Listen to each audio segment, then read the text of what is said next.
বলছি আজকে প্রচুর মানুষের ভিড় কেন? কেন তো সবাই জানে, আপনিও জানেন কেন প্রচুর মানুষের ভিড়। মানুষ তো ভিড় করবে, মমতা ব্যানার্জি আসতে বলেছে, আসবে না?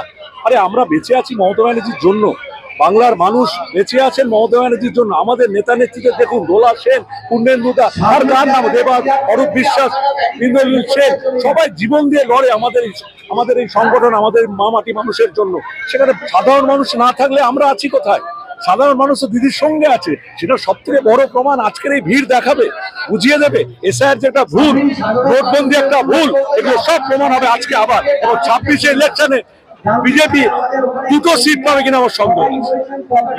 বিজেপি বলছে যে আপনারা ভয় পেয়েছেন তাই এসব করছে। আমরা ভয় পেয়েছি না, বিজেপি ভয় পেয়েছে। শুনুন, বাঙালি ভয় পায় না, মাথায় রাখবেন। বাঙালিতে বিনয়, বাদল, দীনেশ, ক্ষুদিরাম, নেতাজি সুভাষচন্দ্র বোস আর বাকি নামগুলো তো বললাম না, তারা কিন্তু ভয় পায় না। ইংরেজদের বিরুদ্ধে সব থেকে আগে লড়াই করেছিল বাঙালিরা, সেটা মনে রাখবেন। সে বাঙালির পিছনে লাগছে, ভুল করে ফেলছে। ভালোবেসে বাঙালিকে বললে না, বাঙালি আপনার জুতো বয়ে দেবে। বাঙালির পিছনে লাগলে মুশকিল আছে। বাঙালি যা দেখিয়ে দেবে, গঙ্গায় ফেলতে 2 মিনিট টাইম লাগবে, ধাক্কা মেরে গঙ্গায় ফেলে দেবে।